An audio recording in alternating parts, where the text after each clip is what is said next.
Please stand. Salute. I pledge allegiance to the flag of the United States of America and to the republic for which it stands, one nation, under God, indivisible, with liberty and justice for all. Thank you, Maddie. Nicely done.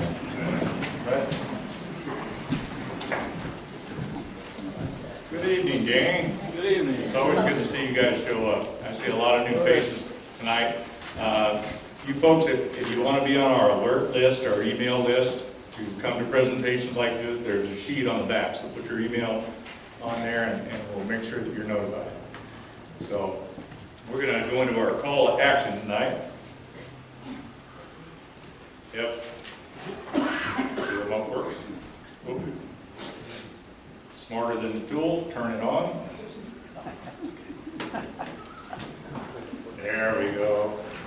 All right, ladies and gentlemen, Tea Party members and like-minded citizens. Paradise Tea Party brings you these presentations to inform you, to enlighten you, and hopefully to motivate you. And sometimes we try to entertain you. We live in the information age. Things are happening faster and faster and faster than they've ever happened before in this world. And at least we hear about them faster, and it's really easy to get information overload. What we bring you is not meant to scare you. It's meant to make you aware of the possibilities so that you can be personally prepared. Tobias gave a presentation a couple of weeks ago, and it was about who is we and who is them. He talked about knowing our tribe and knowing who is in our tribe. So, what is a tribe? Well, a tribe can be your neighborhood, the people that live around you, or your church, or it can be your family. Wait a minute, that's my family. I wish. Or it can be your friends. They can all be part of your tribe. Well, look around you. The Tea Party can be part of your tribe.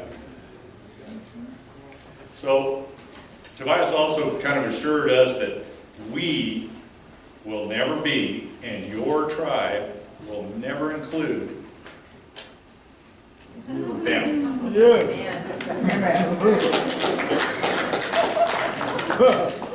Once you know who your tribe is and the people you can depend on, it will be your job to educate and motivate them. That is how we will reach the 33% of independents, conservatives, that did not vote in the last election. That cost us the election, and we need to motivate and educate those people. So, that's always been our goal of the Tea Party, is to reach those people, and we can reach those people if we just go one tribe at a time. So, thank you all for coming tonight. Thanks for supporting the Tea Party. We really appreciate you being here. Thank you.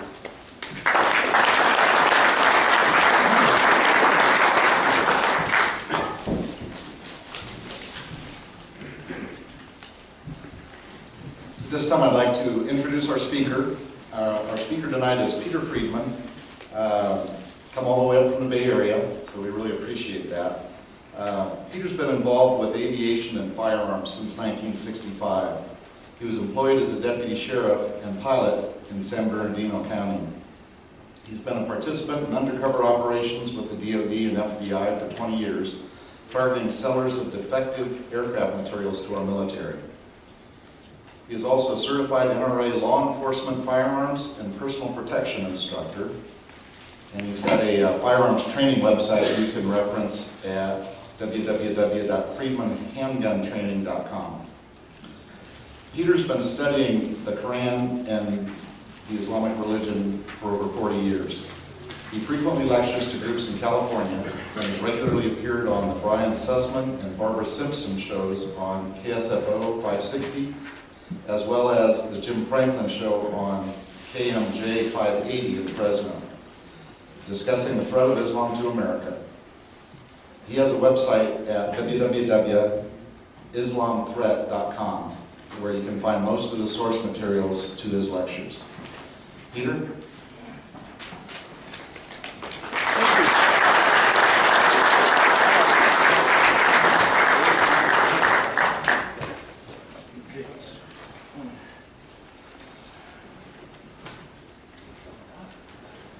Pardon me for turning my back on you for a minute.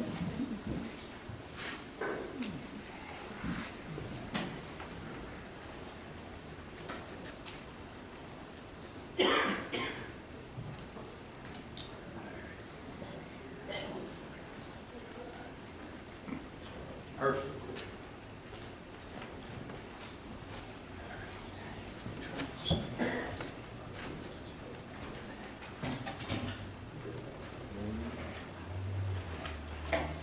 That works.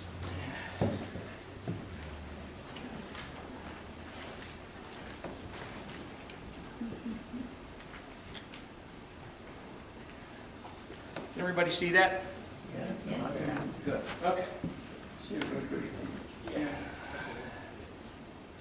It works. Is this, do we have a portable, or that's about it? All right, I usually try to work without a microphone, but I want to make sure that everybody hears everything going on here. We have 3 political issues. By the way, I'm Peter Friedman. Excuse me. I have some very good Republican credentials. I was one of Ronald Reagan's 2 pilots back during the summer of 1979. Oh man, yeah! Ronnie, where are you? Yeah!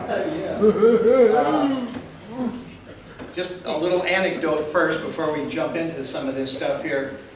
We used to fly President Reagan. He was Governor Reagan at the time. We flew him and Nancy up and down the state of California while he was stumping and giving speeches. And we would stop in places like Bakersfield, Modesto, Turlock, Fresno, all the garden spots of this state. Unlike Paradise, of course. And I think if they ever give the state an enema, they're going to stick the tube in Bakersfield personally. But every time we used to fly into someplace, President Reagan would not get off the airplane until he was assured that the catering truck would come out and feed the 2 of us, the 2 pilots.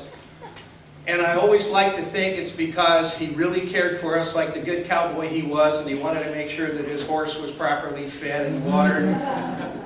But then the corollary to that is he didn't want to fly around with 2 hungry pilots. So anyway, marching right along. I've been doing this for an awful long time. I started out when I was about 19 years old. I'm 69 now. That's more than 40 years. Oh God, I don't even want to think about that. Anyway, I was sitting in the library at one point, very early on, and was reading some history books about World War II, and it kind of fascinated me that the Arabs have always been on the side of the Germans. The War of 1870, the Franco-Prussian War, World War I, of course, and you can go see Lawrence of Arabia, and you can see how that turned out. World War II, of course. What happened in World War II was the Grand Mufti of Jerusalem, Hajj Amin al-Husseini. He went over to Berlin in 1942, met with Hitler, and told Hitler when he was done exterminating everybody in Western Europe, kindly send the SS to the Middle East so we can finish the job. Go to Google it. You can Google a picture of Hitler and Hajj Amin al-Husseini, and there it is, big as life. Al-Husseini also contributed 2 regiments of Bosnian Muslims to the SS and sent them to Germany, and Hitler specifically used them to go into towns and slaughter everybody because they didn't have a problem with it. So I've kind of come a long way doing the research on this, and kind of discovered in my adult life there's 2 groups of people I don't like, and they're Nazis and Muslims. And we need to start awakening here very quickly, because otherwise we're going to be in a lot more trouble than we're in.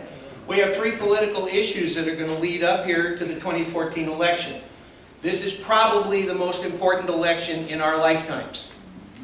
Don't sell it short. If we do not take the Senate in 2014, the whole country will be changed by 2016, and it will be beyond the ability to return it to what we all wish it would be again, without violence. This is our last chance, non-violently, to take control back. We have three issues to deal with. We have the threat of Islam, religious ideologies. We have the threat of liberalism. The Muslims and the liberals have joined forces. And the stupidity of the liberals is that they're using the Muslims now for campaign financing and to do their dirty work against us. And the liberals are naive enough to think that when they get what they want by 2016, that they will be able to control the Muslim population that's now infiltrated America. And they are dead wrong. I have a bunch of books laid out over here. The first one is the Quran. Now I got to tell you, if I did that in Saudi Arabia, laying the Quran on the floor like that, I would have my head cut off. That's a capital offense in Middle East countries, including Pakistan. I have the Legacy of Jihad there, that is a 10-year work done by Dr. Andrew Bostom that chronicles 1,400 years of Muslim jihad. And the media has gone and they have talked about it in different ways. Do you remember under Bill Clinton and Kosovo, over in Yugoslavia, and all the media kept referring to the people that were trying to invade and take over the province of Kosovo as the ethnic Albanians? They were not ethnic Albanians. They were Albanian Muslims. And under Bill Clinton, they now have a jumping off point, which they have not had since 1683 in Western Europe. Okay, Muslims are very big on dates, by the way. Does anybody know where the date 9/11 comes from? Why did they choose 9/11 to hit the Twin Towers in New York? In case you're on Jeopardy, I'm going to tell you. The last major defeat in Europe by the Muslim armies were at the gates of Vienna, 9/11, 1683. Go look it up. Don't take my word for it. It's all right there. Just read it for yourself. That's as far to the west into Europe that the Muslims managed to get militarily before they were defeated and they were sent back. And they haven't been there since, except under Bill Clinton when they took over the Kosovo province. Loss of conservative values. I noticed in your PowerPoint you just had the three bad guys up there. I'd like to add 500-600 more, but you had Boehner up there. Boehner is terrible. The man goes along to get along.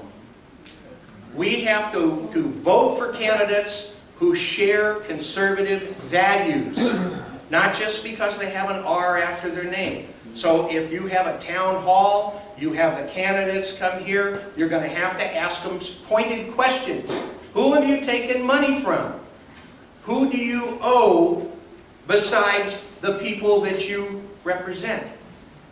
Don't ever forget, elected officials only represent the people who elected them. It's not the official that's the bad guy. It's the morons that put him in office. Look at some of the people we have in California. Look at our legislature now up in Sacramento. Who elected these people? In my district, we've had George Miller down there, who was a card-carrying communist who finally, after 40 years being in office, doing absolutely nothing, now he's going to retire before the next election. He's not going to run for office again because he said, you know, 40 years is enough. George Miller? No. 2 years would have been plenty. Okay, so this is where we're headed. We got to pay attention. So does my projector. Okay, let's talk first about religious ideologies. We've got the Old Testament, the New Testament, and the Quran. By the way, the word Quran in Arabic, it is actually al-Quran, means the telling. because everything that's in the Quran was originally verbal during Muhammad's lifetime. The Quran was actually not written down until about 25 years after Muhammad died in 632 AD. Everything was verbal until that point. So let's take the Old Testament. If you could take everything, or you had to take everything out of the Old Testament, you could only keep one thing that would allow everybody to live together peacefully. I think it would be the Ten Commandments. If you go to the New Testament, and you could only keep one thing out of the New Testament that would help everybody to live peacefully, how about Matthew 11, Sermon on the Mount? It's pretty good for a nice Jewish kid, huh? I know the Bible as well. The Quran. You can't take anything out of the Quran. Because to Muslims, the Quran is the Word of God. How do you edit the Word of God? You can't do it. So if you ever wanted to talk to a Muslim, ask them one question. Do you believe that every word in the Quran comes directly from God? His answer has to be yes. Now you know who you're dealing with. You can't deal with somebody like this. Do you understand this? Everything in the Quran then becomes a religious obligation. So you go to book 2 verse 192, and I know this better than most imams. You go to book 2 verse 192, it says slaughter Jews and Christians wherever you find them. You go to book 8 verse 12, and it says cut off the heads of the infidels wherever you find them. Now generally I wind up with somebody in the crowd who raises their hand and say, well, you can't really translate the Arabic into English. Oh, all right, well let's respond by saying this. You know the suicide bombers that are over there in the Middle East blowing themselves up? Are they reading the Quran telling them to do this in English or Arabic? Done. Done. Okay?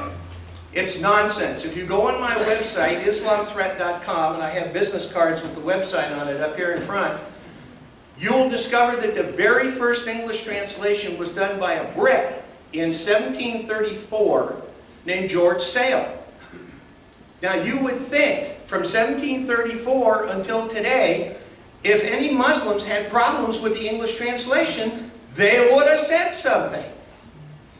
But they don't. And they use those English translations in the United States to train Muslim kids in the mosques in the United States in English because the kids don't speak Arabic. So we know what we're dealing with. Do you know what the second most widely published and read book is in the Middle East? It's Mein Kampf by Adolf Hitler.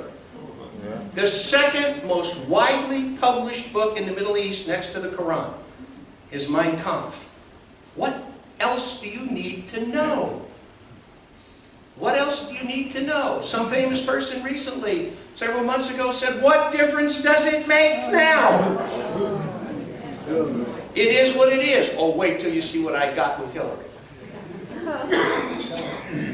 As Glenn Beck always said, your eyes are going to bleed. Okay, so what's going on right now with Islam in the Middle East and Africa? Now remember, Muslims all over the world are reading the same book. They're not different. They're all the same. So they're all getting the same information. It's how they act on it that's the problem. This is what's going on now. This is what Obama has done in 5 years. I think President Obama is not only a member of the Muslim Brotherhood, but I think that he would like his legacy to be in the Islamic world with 1.5 billion Muslims than 300 million Americans. That's my opinion. So you have things like this going on over there in the Middle East. He set Egypt on fire. You see these pictures right here? That's the mall in Kenya. Remember back in September? You had Somali Muslims who invaded a very upscale mall in downtown Kenya. They rounded everybody up. There were 7 of them. They rounded everybody up in the mall, and they would question each person in the mall as they were standing by the entrance door, and they would say, "Are you a Muslim?" "Yes, I am." "You may go." And they kept everybody else inside. 3 of the 7 Somali terrorists that blew up the Kenya Mall were 3 guys from Minneapolis. But you didn't know that Bill Clinton brought an entire Somali community of over 25,000 Somali refugees after Mogadishu and Black Hawk Down and planted them right there in Minneapolis, Minnesota, which, by the way, is represented by one of the 2 Muslims in our Congress, Keith Ellison. We have issues, and you need to know this information. This is Egypt. This is what's going on. Islam in London and Paris. This is what's going on in London and Paris. New Year's Day in Paris, last New Year's, earlier this month, the same Muslim people who live in North Paris, who burned 9,000 cars in 2005, just lit 1,000 cars on fire on New Year's Day. Did you hear about that? No. You didn't hear about that because we have a complicit media. Part of the burned cars. See this guy over here? You remember when that poor soldier, Rigby, was killed in downtown London? The 2 black Muslims went out there in the street in broad daylight, killed him, macheted him, and tried to cut his head off? You remember that? Yeah, sure. We have issues. Why do you think it can't happen here? It's the same book. If we don't take back the Senate in 2014, it's over. It is over. You cannot do it anymore peacefully. Why? Because, like the Poltergeist movie, they're here. They're here, and you better wake up. Islam in America, just the last 10, 12 years. Trade Center in New York. Did you ever see what an iceberg looks like? You see how the majority of the iceberg is underneath the ice? This was the tip of the iceberg. You have no idea what's in store for us. These are guys, okay, this guy who is a converted Muslim shot up this Army-Navy recruiting center, killed a couple of people. Major Hassan. We knew about this guy. But his people kept promoting him. Remember Fort Hood? Major Hassan? Anybody know why this man has not assumed room temperature by now? He killed 13 American soldiers on U.S. soil, and he wounded 32 others. And the guy in the White House, our White House, calls it workplace violence, and he denied Purple Hearts to our soldiers. And benefits. Correct. That's the underwear bomber. Remember him? Christmas Eve a couple of years ago? And that's the guy that tried to blow up Times Square. They're here.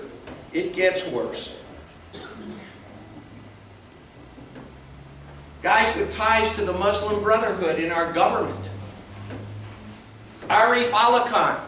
Arif Allah Khan was the deputy mayor of Los Angeles under Villaraigosa.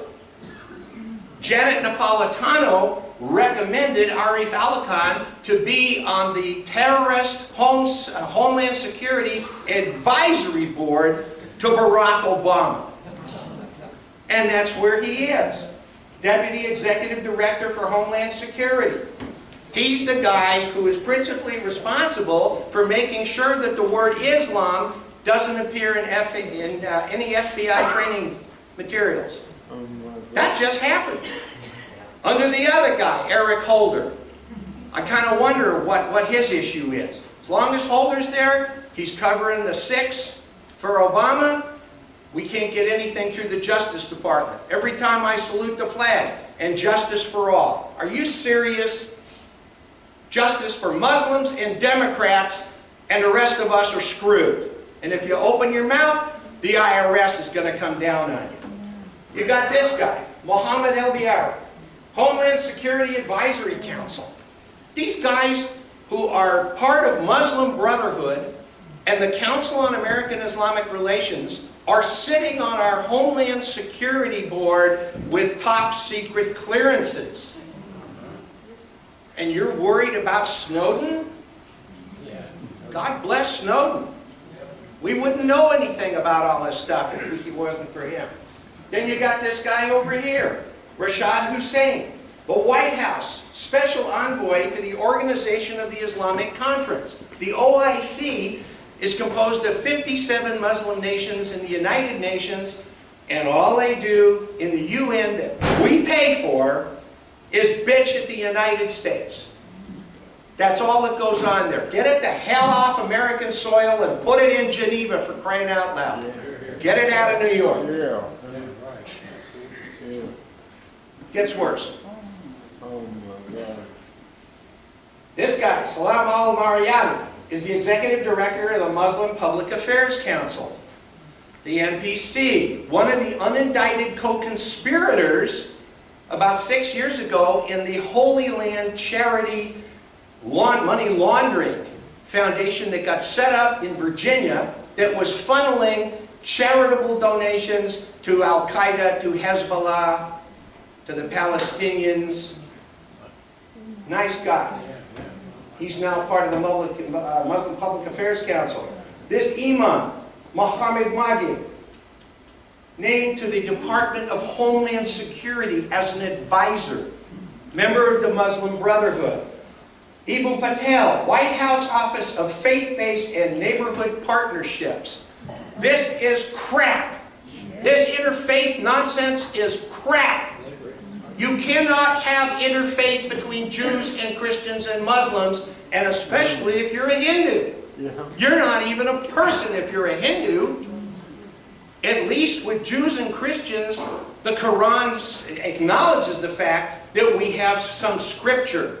And they would like to explain to us and convince us that Islam is the third in this trilogy of Judaism, Christianity, and now Islam. And why Islam? Because God is punishing Jews and Christians because they corrupted their scriptures.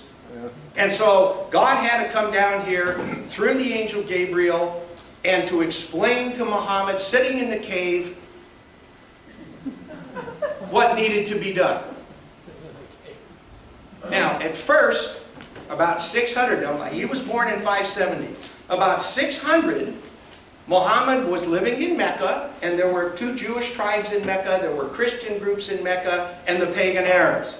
And Muhammad sat there as a kid, he listened to all the Old Testament stories, he listened to the New Testament stories, and like every good Madison Avenue ad man, decided, wow, can I pull a con?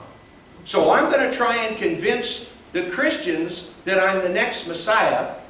I'm going to try and convince the Jews that I'm the next and last prophet, and they should listen to me and they should all adopt all of this stuff here that we're going to call Islam. The word Islam in Arabic means submit or submission.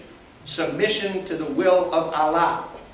Now, Allah is kind of interesting because it's a conjunction of 2 words. Al, meaning the in Arabic, hyphen Elah, E-L-A-H, which means the one. Now, prior to this, prior to 600 and Muhammad, Mecca had what's called the Kaaba. And if you ever want to see what Muslims are supposed to do at least once in their life, they make the pilgrimage over there to Mecca, they walk around the black stone building 7 times, and then they go and throw rocks in the hills. You can't make this stuff up. Now, in the Kaaba, the pagan Arabs had 360 idols. It's kind of like the Romans. They had the god of water, they had the god of no water, they had the god of the sky, the god of the sun, all of this kind of stuff. But they had one head god, and that was Al-Ilah. And that's where the word Allah comes from, the one God. Okay?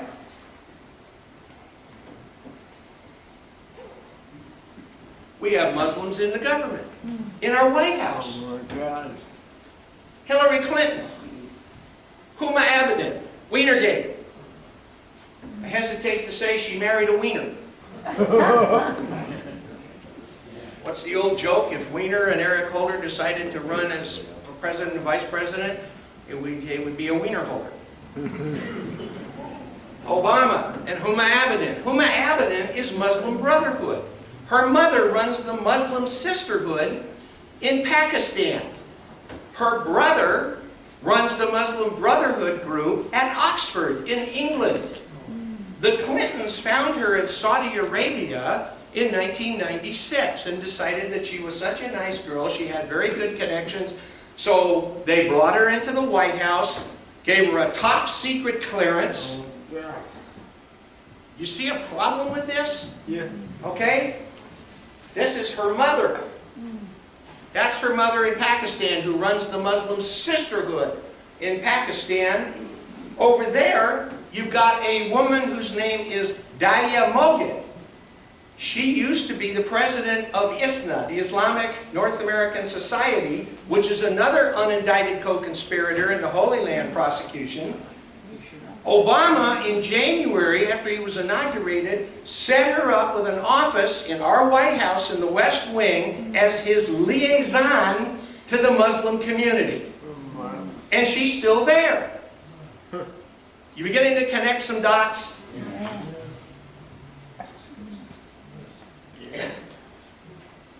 Andre Carson. He was just elected from Indiana as a congressman. He's a Muslim convert in 2010. Down here, you've got Keith Ellison. Ellison is also a Muslim convert. You've probably seen him on Fox News. He's Minnesota. He's been there since 2006. Here he is taking his oath of office with bright eyes over here on the left. Notice his left hand on a 2-volume set of books. Now, if you go to Article 6 of our Constitution, it requires an oath of office. And that oath of office, which is taken by all of us who have been in the military, okay, law enforcement, senators, Congress critters, and it's taken on the Bible, right? I solemnly swear that I will defend and uphold the Constitution of the United States against all enemies, foreign and domestic. See that 2-volume set of books? That's the Quran. You can't make this up. He took his oath of office on the Quran. Pelosi got such a flood of letters about why would this man take his oath of office on the Quran, which advocates the overthrow of the United States.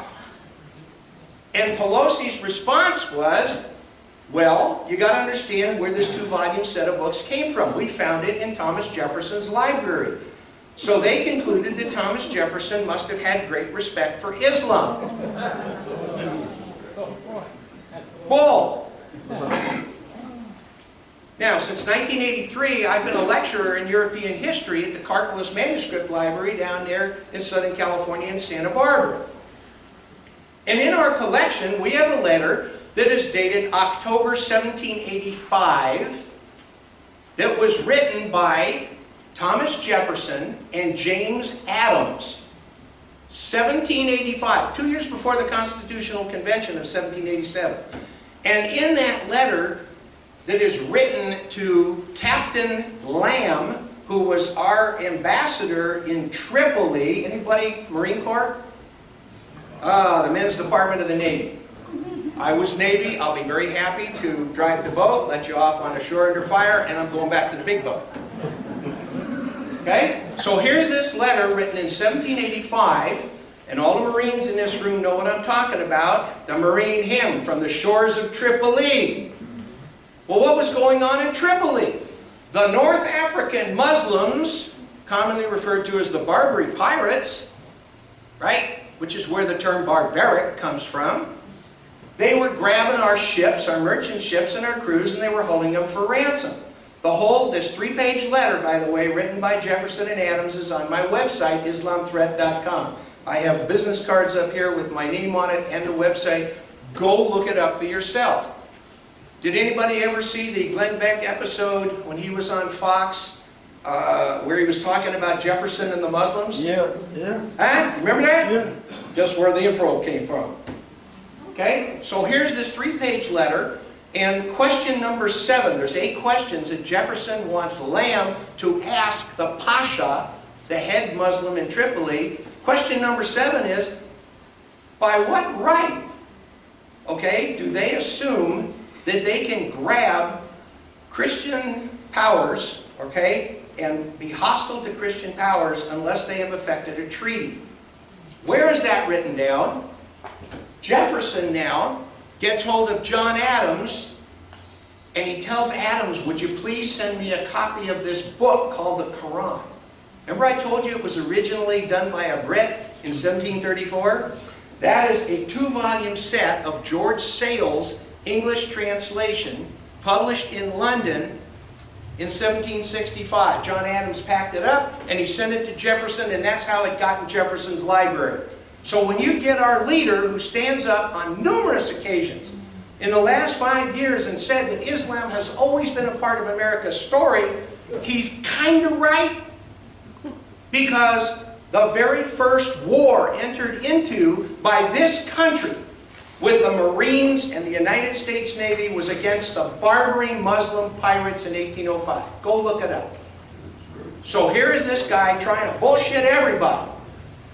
He did that yesterday. I don't know whether you heard his last speech when he said that the anti-Semitism of Islam is only a few decades old. God, I'd love to do this lecture for that man. Here's a guy who spent 6 years in Indonesia, from the age of 6 to 12, going to an Islamic school, a madrasa, because his adopted father, Lolo Sotero, was an Indonesian Muslim studying the Quran. That, I guess it's kind of like he's a constitutional professor. It's the same crap that put out with it. Pardon my French, but I'm upset. This woman over here, she's a piece of work. That is Saba Ahmed. See, I got it right. My guiding light, beautiful woman is sitting right there. Are you going to remember that if I don't actually put her name up there? Yeah. I wake up at 3 o'clock in the morning mumbling about this. She says, where are you now? I said, I don't know. I'm somewhere in the Middle East. Saba Ahmed from Oregon. She's running as a Congress critter in Oregon. Oh my God. And she's going to get elected.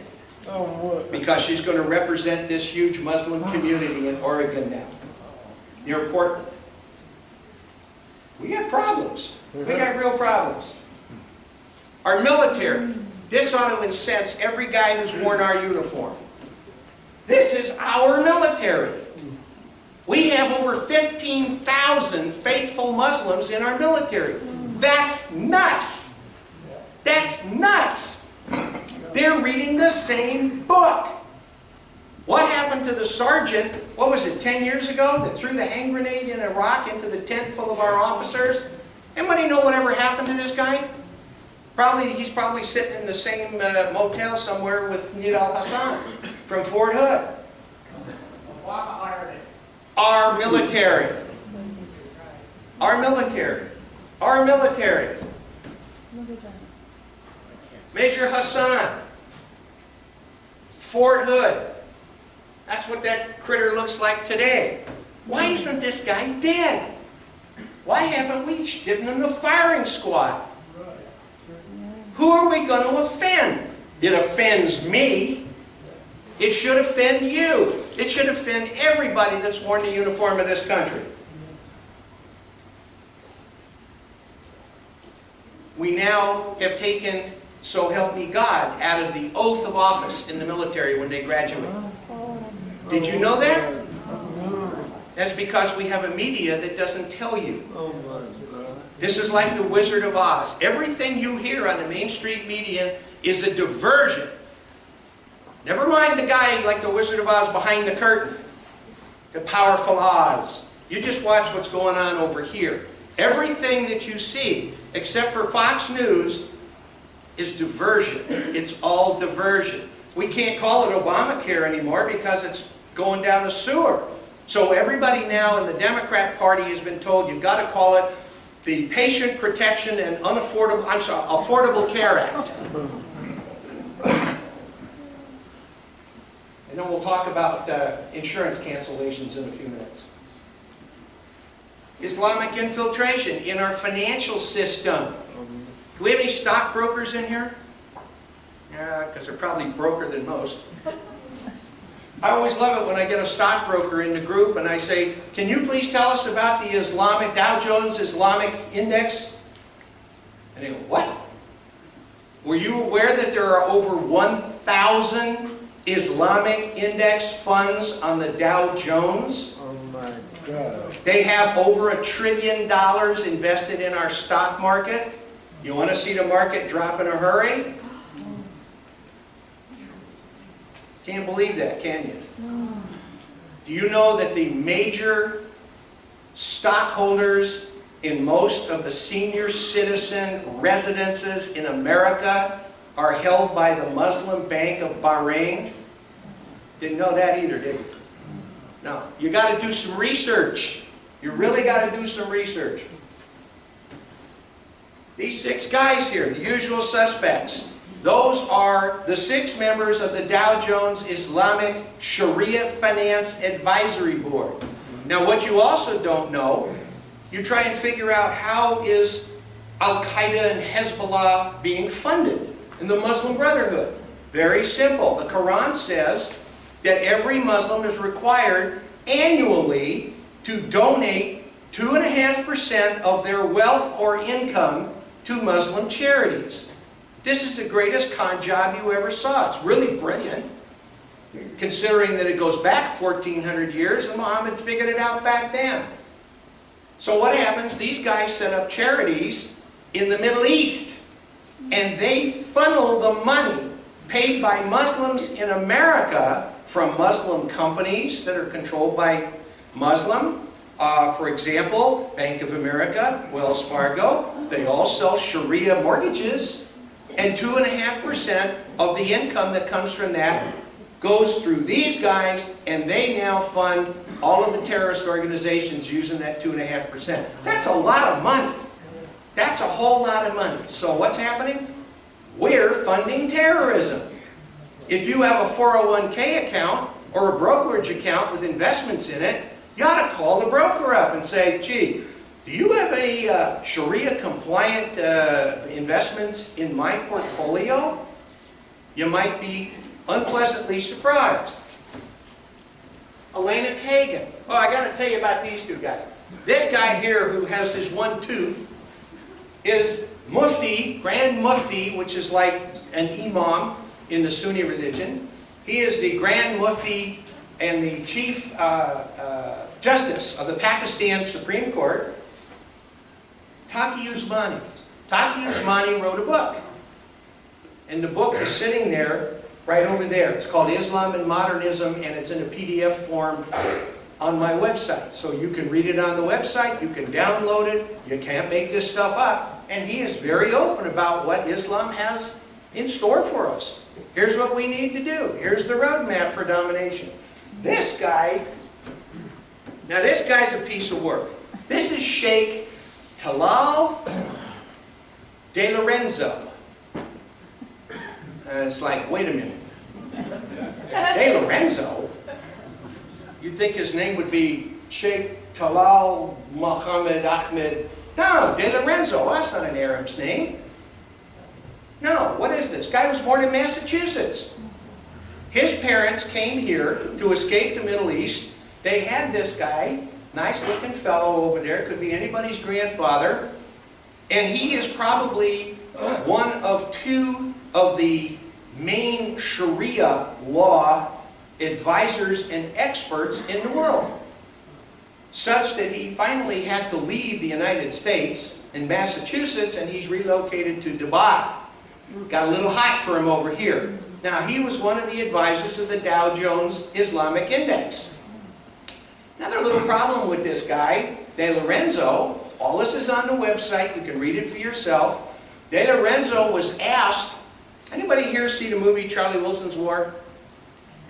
You remember the scene, they went to lunch, okay, and the white-robed guy over there, okay, who was the president at the time of Pakistan.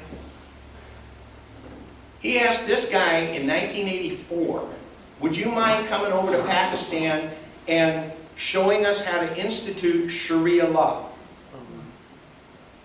So De Lorenzo went over there, and he worked for him until the guy died, and then you had Sharif who came in, General Sharif. The problem is that De Lorenzo is the guy who personally created the Taliban. I had a problem with that.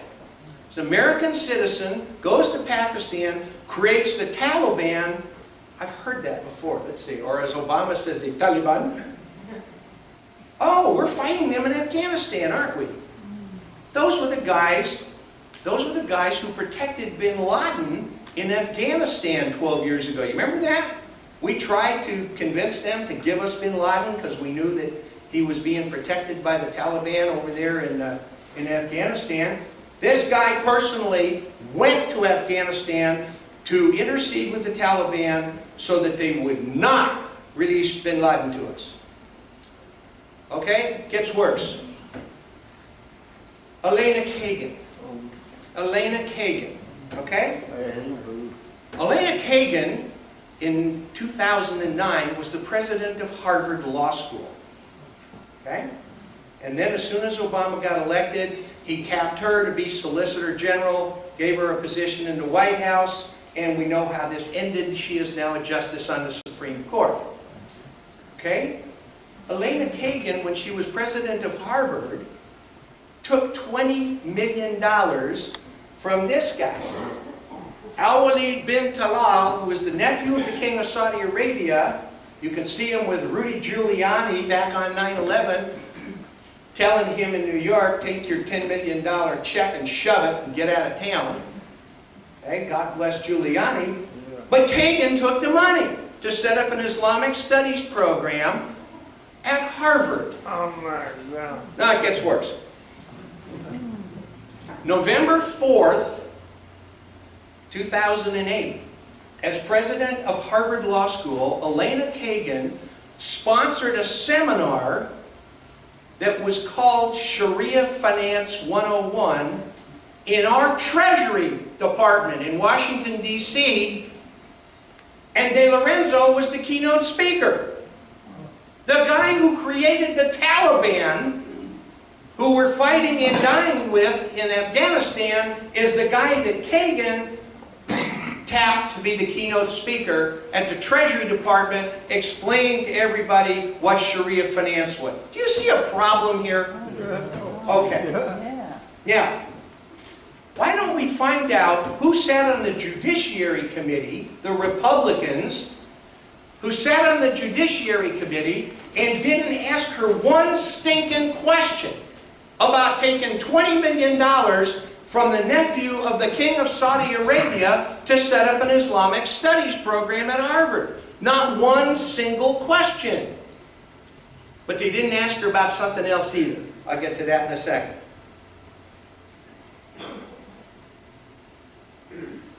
In our educational system, see the blue book? I have that sitting right there. You can read it for yourself. We have a mosque that sits in Contra Costa, in Concord. And I walked into the bookstore of the mosque here about a year and a half ago, and I said, what kind of textbooks do you use here to teach the kids? Oh, we have all of these nice books. I said, that's very nice. Are they for sale? Oh, of course they're for sale. So I bought them. This one is for kids that are from anywhere from 6 to 8 years old. Then they transition over here, and they go from like 8 to 12. This one over here is from like 12 to 18. Now, once they indoctrinate them here, and they explain to them who Allah is, who the infidel is, stuff like this, to a 6 to 8-year-old, then it keeps getting progressively worse until they get to this one, where this goes up through the age of 18. You can read it for yourself. I've got it bookmarked with Post-it notes, where they start talking about jihad and holy war and how they are going to religiously have to get rid of the infidel. Get rid of the infidel, you go to paradise. Different one. Okay? We now have this guy, Gulen. Anybody heard of the Gulen schools? You better start paying attention. They're all over the United States. Falan Gulen. And this guy is now financed by Pakistan. And he has set up these madrasas all over the United States. Part of this is the new Common Core. You heard of Common Core? The Federal Educational Standards? It's got a whole module on Islam. How it's the religion of peace. I think it's P-I-E-C-E. Kind of like Adolf Hitler. He wanted peace too. He wanted peace of Poland, peace of Czechoslovakia. This is not the religion of peace. Maybe if you're a Muslim, but not for the rest of us. Everything is based on the Quran. Nobody reads the book. In our court system, we now have 52 cases in the United States that have been adjudicated in 26 states using Sharia law. Huh? Didn't know that. Look it up. I'm not making this up. Go look it up yourself. It's all on my website, right there. You got this guy, Sohail Mohammed, New Jersey. You know who appointed him? He was on the executive committee in New Jersey of CARE, Council on American Islamic Relations, an unindicted co-conspirator in the Holy Land Fund prosecution for money laundering. Guess who put him on the New Jersey Superior Court?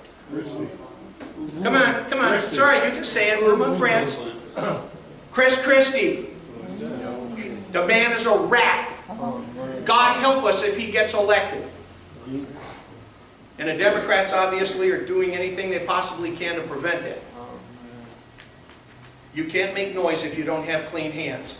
He thinks that people like me trying to wake you up are a bunch of crap artists. And I'm quoting. That's what he said. We have that up on our website. He gave a press conference. No, they're a bunch of Islamophobes. Really? Look at this guy. Judge in Pennsylvania. He's one of us. But he converted. He converted. I gave this lecture to the Orinda Republican Women's Group last Thursday. And it went over really well. Scared the hell out of everybody. Guy stands up who's one of the head Republican guys. He's on the phone bank and everything else. This nice older guy stands up and he says to me, "Are you denying that Muhammad was a prophet of God?" I looked around. I tried to figure out where the hell I am. Wait a minute, this is a Republican women's group. And the guy says, well, he says, "Are you denying that Muhammad is a prophet of God?" I said, "Which God are you talking about?" "Well, of our God." "I don't know who your God is." "Who are you talking about? You know, are you talking about the God of Abraham and Jesus and the Old Testament and the New Testament?" "Oh, yes, absolutely." I said, "Well, that's a childish statement to make." I said, "Have you ever read the Quran?" "Oh, I've been reading it for years." I said, "Do you believe that Muhammad was actually a real prophet of God?" And he goes, "Oh, absolutely. You know, I can give you page and paragraph." I said, "You know, I would love to stand here and argue this with you and give you page and paragraph. I've got a copy of the Quran right there. Put your money where your mouth is." And the guy turned around, shook his head, and walked away. If you don't challenge these people, they get away with it. California. Jerry Brown just dropped this guy onto our Superior Court. We want to show how tolerant we are. Okay? No, they don't. They want Muslim campaign funds. Follow the money. Our petrodollars. Dearborn, Michigan. You gotta love this. Dearborn, Michigan. KFC. You know what halal is? That's like kosher, but not. Alright? Halal means that a Muslim can eat it. Why? Because some imam came in there and he went, "Okay, now you can eat the chicken." And they give him his check and he leaves. Dearborn, Michigan. Passaic, New Jersey. The second largest mosque, think Christie, the second largest mosque in America outside of Dearborn, Michigan is in Passaic, New Jersey. Connect the dots? Okay? Follow the money. Follow the money. San Francisco BART station.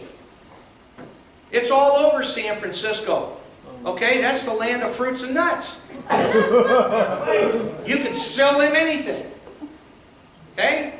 Liberal nirvana.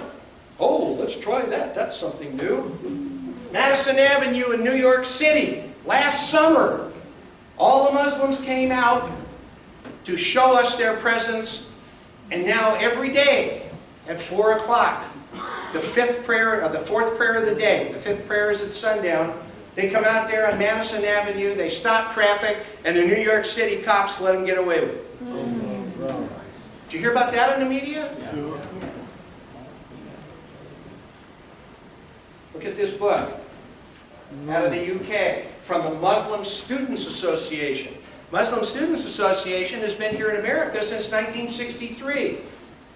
They're the first group that came here. They paved the road. They're all over the place. They're in our high schools, they're in our colleges, they're all over the place. San Francisco State. Anybody been to San Francisco State? Don't. Because today, all student activities are run by the Muslim Students Association. They're the only group on campus, thank you, Governor Schwartz and Kennedy. They are the only group on the San Francisco State campus that doesn't pay rent on their facilities. They run the student store, they run all the student activities, student union, Muslim Students Association. Got a problem here. Also, unindicted co-conspirator. In the media, do I have to really tell you? Mr. Piggy, Al Gore, okay? For money. What did he do? He sold his radio station that had 0 ratings to Al Jazeera. It is now Al Jazeera America. Go watch it sometime. You would think life is beautiful. Okay? Like the old song. What is it? Life is beautiful until the nice young men in their clean white coats come to take you away. Ha ha ho ho. Okay? Al Gore. Al Jazeera. Propaganda. Media control. Muslim infiltration into the United States. Starts out with Saudi Arabia. All of that money we're giving to the Saudis for oil. Why do you think we're not building the Keystone Pipeline? Why do you think the current administration does not want us to be self-sufficient with energy? Because we got to keep propping up and paying tribute to the Arabs. That's called bakshish. That's what it's called. We got to keep bribing them so that they leave us alone. But the problem is they're not leaving us alone. They're not going to attack us directly as long as we keep paying them not to do it. Go to book 9, verse 29. Don't feed the alligator. Until the alligator eats you. Right. Go to the Quran, read it for yourself. Book 9, verse 29. It says, try and convert the infidel, the non-believer. If it's a Jew or a Christian, you give them 3 doors. It's like Monty Hall. Come on down. Okay? Door number 1, we want you to convert. Door number 2, if you're a Jew or a Christian, then if you don't want to convert, you're going to pay extortion money, protection money, to be allowed to survive.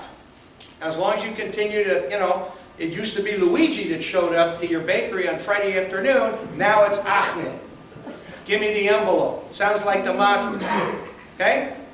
Problem is, if you don't like door number 1, you don't want to convert number 2, you don't want to pay the tribute to be allowed to survive, door number 3, your head's gone, because now you're of absolutely no use to Islam. You won't cooperate. If you're a Hindu or any other entity other than a Jew or a Christian who shares scripture with Islam, you're subhuman. You don't get door number 2. You go directly from 1 to 3, done. Okay? So you got the Muslim Brotherhood.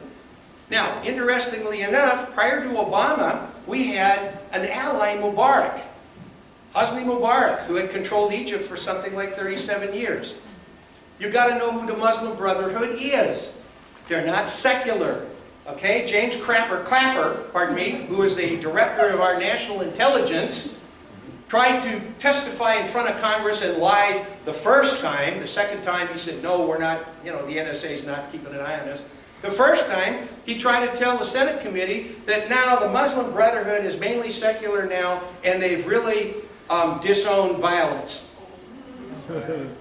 This guy belongs in a room someplace that's padded where he can't hurt himself. Or us. The problem is the Muslim Brotherhood was outlawed by Mubarak for 37 years. They were outlawed. Why? Because they tried to assassinate Nasser. They helped put Nasser into power in Egypt in 1952, and they expected Nasser to declare Egypt to be an Islamic country, governed by Sharia. Nasser said, hey, I'm going to do that. Okay, I'm having too much fun. 1954, the Brotherhood attempted to assassinate Nasser. Nasser rounded up a whole bunch of the Muslim Brotherhood characters. The Brotherhood was started in Cairo, Egypt in 1928 by Hassan al-Banna. Nasser rounds up these guys. They try 6 of them. Big show trial back in 1960, and they hang all 6 of these guys for treason. The Muslim Brotherhood is outlawed. Everybody remember Anwar Sadat? Okay, you remember he was assassinated? Right? He made peace with Israel? Big mistake. Right? So they assassinated Sadat. You know who assassinated Sadat? The Muslim Brotherhood. But they're really secular and they're nonviolent. So what happens now? The person who got hung in 1960 by Nasser wrote a book, and he's the main theologian of the Muslim Brotherhood. It's a book sitting right down there. It's called Milestones. He even studied at the University of Colorado. Would you believe that? Came here for 2 years, decided we were decadent as hell back there in 1956, went back over there and said, no, Sharia law, that's what we need. Let's stone them and cut their hands off, cut their heads off. That book is on my website. You can read it on the website. It's in PDF, or you can download it. Very small book. Put it in the bathroom when you're a captive audience. Muslim Brotherhood started out with the Muslim Students Association. North American Islamic Trust, they own 3/4 of all the mosques in the United States. In 2011, there were 287 mosques in the United States. There are now over 3,000. Why? Because George Bush stood up after 9/11 and he said, this is a great religion hijacked by radicals. Sorry, he was wrong. He was absolutely wrong. He created a vacuum, and the Muslims over outside the United States went, whoa, now's the time. What a bunch of morons. Look how tolerant they are of us who are completely intolerant. Well, we wanted to show how tolerant we were. Come on in. So let's bring 25,000 Somali terrorists and put them right there in Minneapolis. Okay, let's do that. What do you see what's coming up here in a minute? Muslim Brotherhood. So what happened? In June 4th, 2009, the first major speech made by Obama was in Cairo. Do you remember that? I have the transcript of his speech on my website. You've got to read the speech. He stood there and once again, he's sitting there talking about how Islam is part of America's story from the very beginning. Well, I got a copy of the list of the people that came over on the Mayflower, and there's no Ahmed on it. Okay? I don't recall Muslims fighting in the Revolutionary War, fighting in the Civil War. They're just not there. Okay? So once again, we're Mohican, right? Bend over, here it comes again. Muslim Brotherhood. He makes a speech on June 4, 2009 in Cairo. First major speech of his presidency at Al-Azhar University. That's the home of the Muslim Brotherhood. That's where it was created in 1928 by Hassan al-Banna. So he goes over there. Guess who helped him arrange the speech with the Muslim Brotherhood? Huh? Huma Abedin in the White House and Dahlia Mogid, the members of the Muslim Brotherhood that are in our White House today. So they get in touch with the Muslim Brotherhood, and he invites the Muslim Brotherhood to attend his speech, even though they're outlawed. June 4th, 2009. Remember, Muslims are very interested in dates. Dates are very significant. Can you think of what happened let's say in 1967 on June 4th. Bingo, you get an A for today. The 6-Day War, June 4th, the Israeli Air Force and the Israeli Army wiped out the Egyptian Air Force and the Egyptian Army. You see in a picture here, you're connecting the dots. Maybe Obama's not a Muslim, but what would he be doing differently if he was? That's the question. Okay? So you've got all these people. Did you know that all 3,000 mosques are all 501c3 tax-exempt organizations? Every single one of those mosques, and they're raising funds, 2.5%, to fund terrorism against the United States. Doesn't that make you feel good? Just gives you a nice warm feeling. So how is this happening? You've got a booklet outside called Obama's Rules for Radicals. It's actually Saul Alinsky. Saul Alinsky wrote the original Rules for Radicals. He was a Bolshevik, an American citizen, but he was a Russian Bolshevik. And he came up with this idea as to how to take power, how to enfranchise everybody on the bottom as a big group so that they could go and attack the people on the top and get whatever it was they wanted. This is what's been going on, and it's been going on for the last 40 years, and this is what Democrats have been using for the last 40 years. You watch television, you watch what Obama does. He attacks Republicans every chance he gets. He ridicules Republicans every chance he gets. Why? Because it's his rules. Right out of the book, I'm going to show it to you. You can't miss this. So that you will sit in front of the TV and you will understand what is being fed to you by Democrats and the administration. This is their playbook. This is what they're using. So what did he say, Alinsky? He said the revolutionaries do not flaunt their radicalism. They cut their hair, put on suits, and infiltrate the system from within. Think of Obama. What did Joe Biden, the court jester, say? 5 years ago, Biden said, yeah, can you believe this? Here's a nice clean-cut black guy, speaks well, wears a pinstripe vested suit, went to Harvard.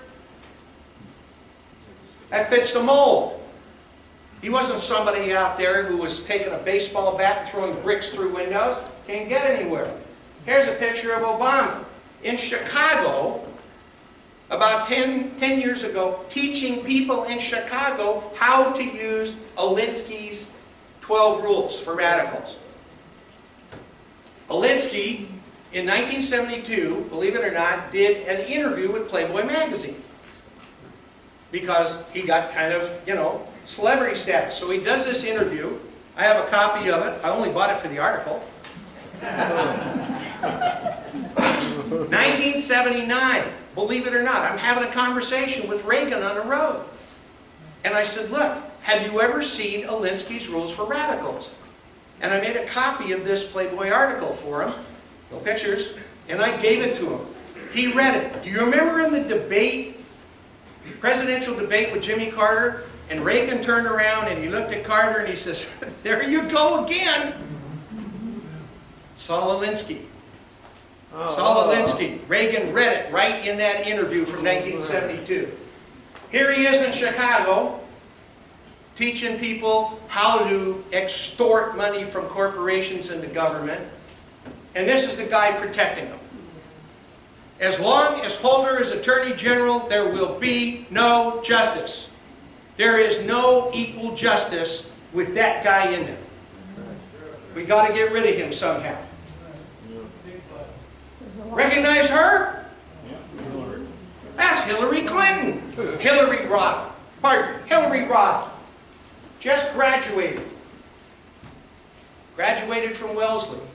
1968, October 25th, 1968, Saul Alinsky writes her a letter because she did her senior thesis, which if you send me an email, I'll send you the thesis and you can read it, on Saul Alinsky.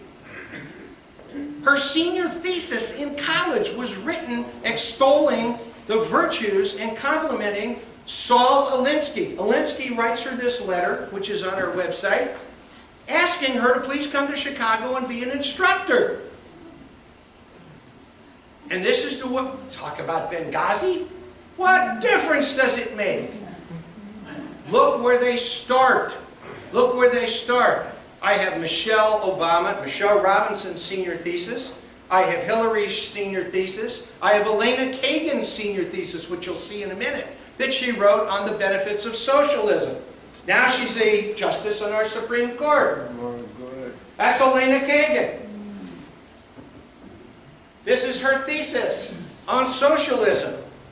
Where the hell were the Republicans on the Judiciary Committee when they confirmed her? Gee, tell us what your feelings are about socialism. We noticed that your senior thesis in college was written on the benefits of socialism. Nobody asked her. We can't insult her. She's a female. We have a war on women, right? We have a war on women. You've got to understand what the Democrats are doing to us. If the guy's black, you're a racist if you ignore him. If you contradict him. This thing with, what's her name in Texas? Wendy Davis, who lied through her teeth about her background. I lived in a trailer, oh my God, for 2 months. Her ex-husband, who she dumped the day following she got her Harvard law degree, who paid for her entire college education, she dumps this guy and moves on. Oh, I'm a single mom. Come on, you got to get with it. You got to call these people out. Well, after she made the last payment. The last payment on her Harvard class. So here you've got Kagan again. Remember, Kagan took the $20 million from the nephew of the King of Saudi Arabia. Here, she's awarding our Medal of Freedom to the Chief Justice of Pakistan. We are in trouble. Don't worry about being called a racist. People call me a racist periodically. I just look at them and I go, yeah, it's a gift.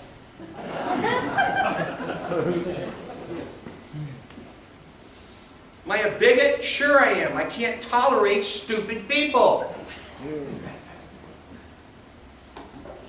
You got to do something about this. Rules for radicals. Rule number 9. There's 12 rules in Alinsky. You can read about them in this little book. The threat is usually more terrifying than the thing itself.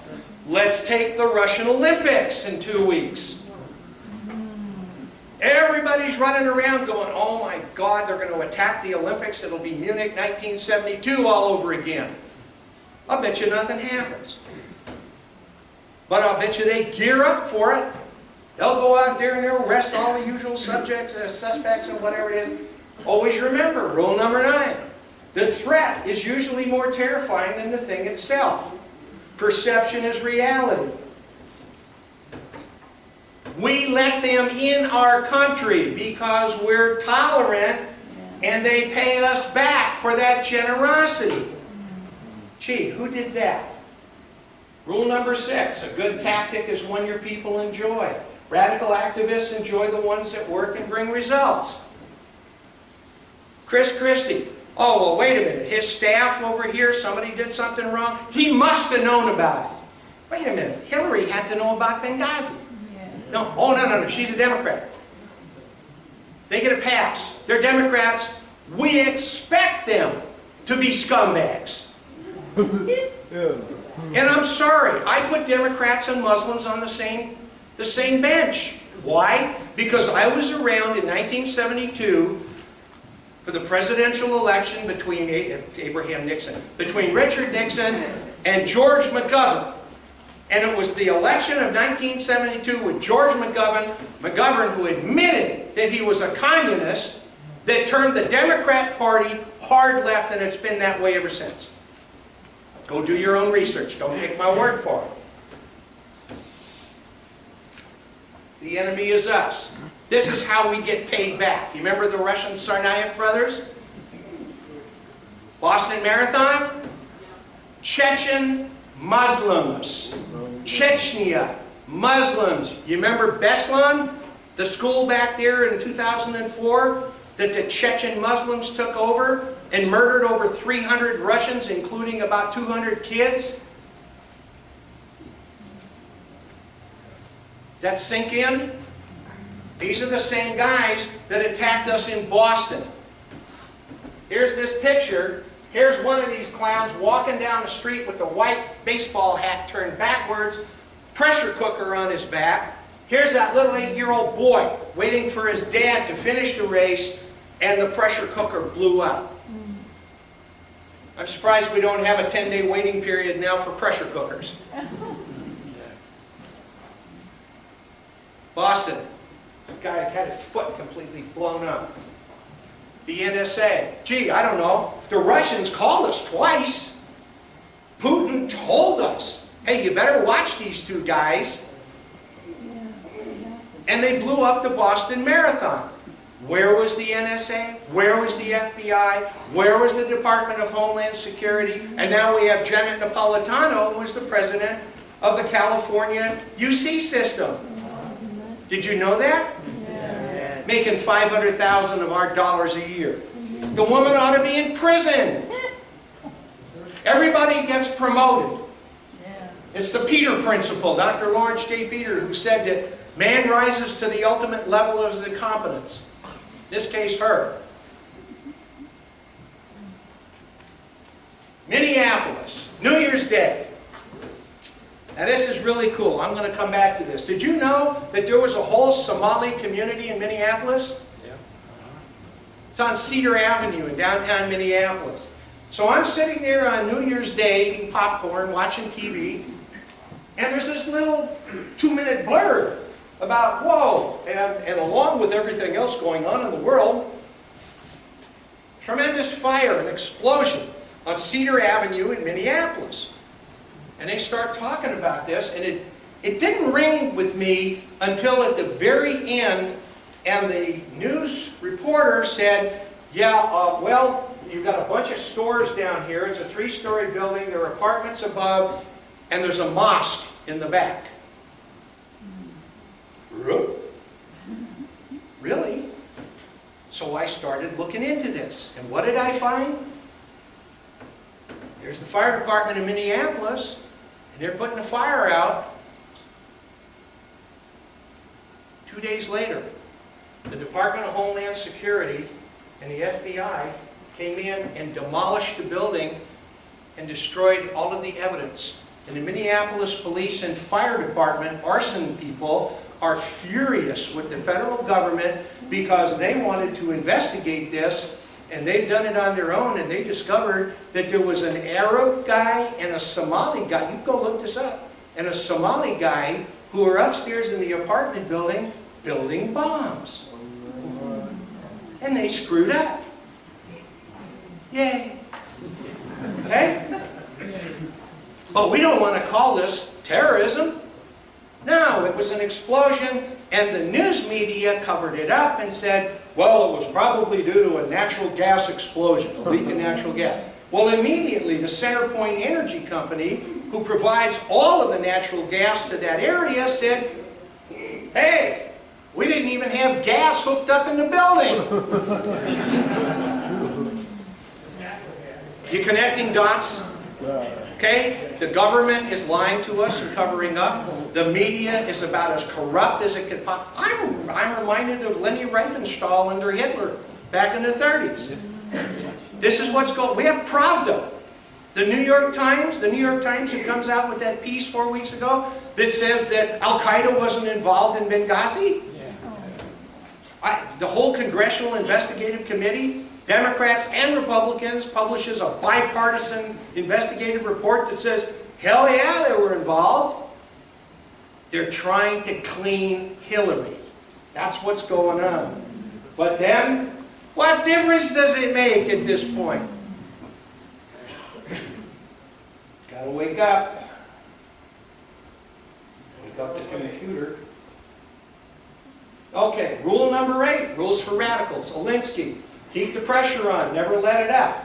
Keep trying new things to keep the opposition off balance. That's what they're doing to us. Do you see this? Every day, that's what they're doing to us. They are attacking from all sides. Do you know that there was a federal investigation that got started under Eric Holder 2 days after the Bridgegate baloney with Christie came out? They haven't even started an investigation on Benghazi with the FBI. But we got to get rid of Christie. Got to get rid of Christie. You would think the Democrats would want Christie. Moron. Okay? Never giving the reeling organization a chance to rest, regroup, recover, and re-strategize. That's what they're doing to us. The Tea Party. Are you aware of the new regulations coming out of the IRS? Have you seen that? The IRS now has determined that 501c4s cannot engage in any political activity whatsoever. You cannot get tax-exempt status. That figuratively kills the Tea Party. You can't get tax-exempt status under 501c4. And they did that on purpose to make all of the targeting before the election last year legal. Well, we just didn't have it written down in the law correctly. Now we've done it, and now forget the Tea Party. You're out of business. You better take a look at this. The media, the corrupt media that we have. Piers Morgan. Deport this guy back to England where he came from. You can deport Justin Bieber back to Canada too now. Erin, whatever her name is. All of these guys. Anderson Cooper. Wolf Blitzer, one of the worst. Most of the people wind up, the idiots in this country, the unwashed and the low information voter, they get their news off of Jon Stewart. Unbelievable. Just unbelievable. They whitewash anything having to do with a Democrat or a Muslim.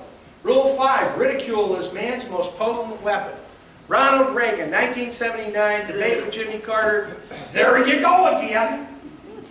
And everybody knew that Jimmy Carter was lying through his teeth. You could tell his lips were moving. Wait a minute. Obama, if his lips are moving, he's lying too. Okay? There you go again. There is no defense. How do you defend ridicule? How do you prove a negative? Somebody comes up and calls you a racist. How in the world are you going to prove you're not? Well, I'm going to march 15 black people over here that I've dealt with in the last 10 years, and they're all going to tell me that, hey, we're best friends, and I'm not a racist. You can't do it. You cannot prove a negative. So it's very simple for Obama to come out the way he did 3 days ago and make a speech in which he said, well, yeah, there's probably a whole lot of people that didn't vote for me because I'm black. I didn't vote for him because I know he's a Marxist. I don't care what color he is. He can be green for all I care. I'm listening to the guy. Turn off the TV and just listen to him on the radio. Okay? Is that a guy that you want to represent you? Very simple. 1838, Alexis de Tocqueville, a French minister, wrote a book after traveling through the United States. It was published in 1838. It's called Democracy in America. Send me an email, I'll send you the book. I have it on PDF. And in it he said, when the public discovers that they can vote themselves money from the public treasury, then the experiment will be over. We're at that point. We have more people in this country now with their hand out getting a check from the administration than we do with a job paying taxes and voting for conservatives. Now, when that happens, personally, I think if you take welfare, I'm sorry, but I don't think you should have the right to vote until you're off welfare. You're always going to vote for the guy who's putting money in your hand. It's a given. It's a given. So get off public welfare, get back in the game, have a stake in the game, and now you can vote because now it affects you. It's irrational, it's infuriating, it works as a key pressure point to force the enemy, that's us, into concessions. That's what happens all the time. Obama swears them down. I want to work with Republicans, but they're lousy Republicans, those wascally Republicans. To quote Elmer Fudd. We're almost done. Who uses that rule? Martin Bashir. You remember what he said about Sarah Palin the other day? When he was talking about slavery? That man ought to be run out of town on a rail. Chris Matthews. Oh, he's got a thing going up his leg every time he listens to Obama. Well, maybe you two guys ought to get together, get a motel room. Alan Combs. Unbelievable. I quit listening to Hannity because It used to be Hannity and Combs. And I'm going, why in the world do you have this moron on your program other than to use as a foil as another idiot from the left? Oprah. At least she's honest. Did you hear her statement here about 4 weeks ago? She was doing a press interview and somebody said, do you ever think there will be elimination of racism in America? And she said, only when all the old white people die. You didn't hear that? God, look it up. She said, no, she said, we're going to have racism in America until the old people die. The old white people die. White people die off. Yeah, until the old white people die off. And Ed Schultz, God, if you're watching Ed Schultz, you need a shrink. You really do. I mean, I wouldn't even go into Ed Schultz. MSLSD. Rule number 2, don't go outside the expertise of your people. Radicals don't address the real issues because they can't debate them. They can't really talk to them. It's like Obamacare.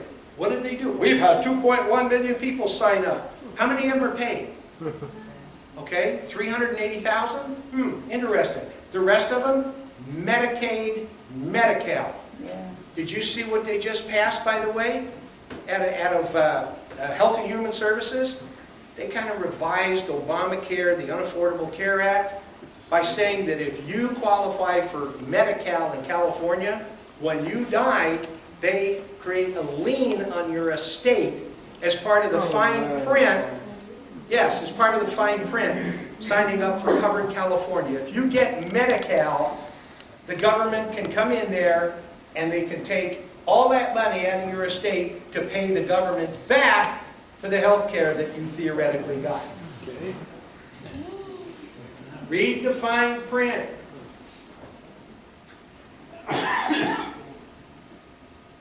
Whenever possible, go outside the expertise of the enemy. That's why they're always beating up on Boehner. Boehner's a moron.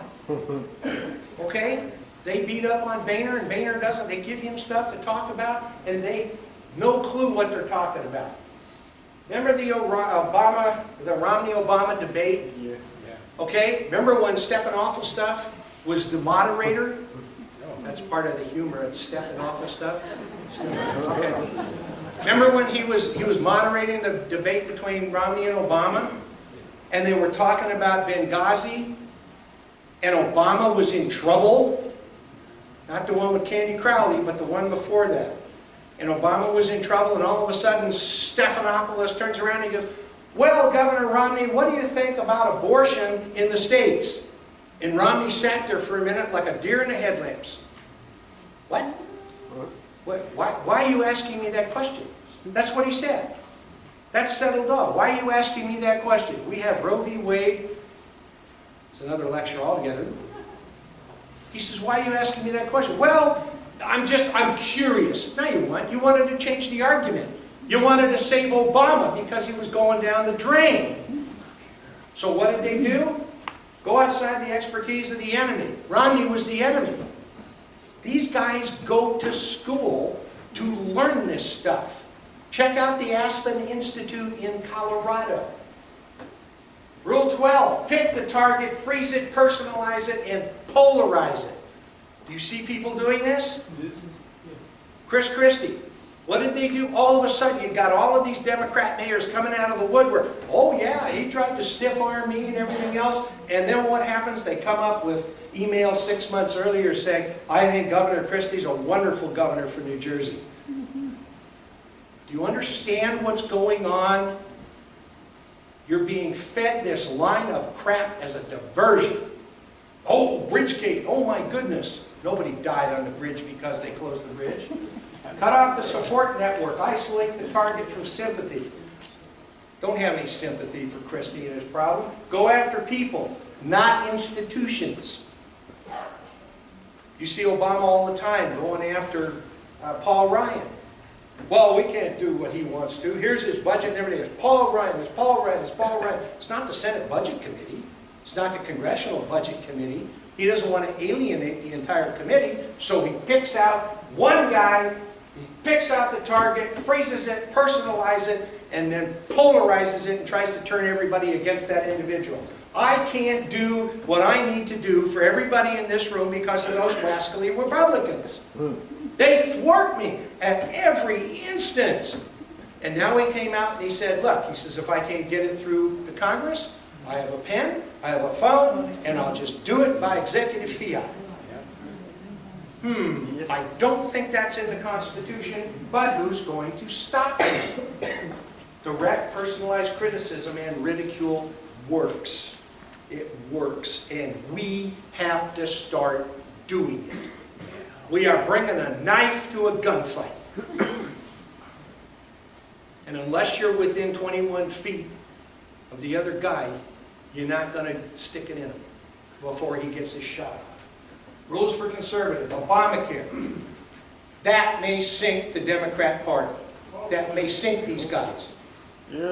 Because they don't care about the IRS, because it doesn't really affect you and me. They can't get all of us. But under Obamacare, that affects everybody in this room. How many people had your insurance canceled? Okay? That hits you right in the wallet.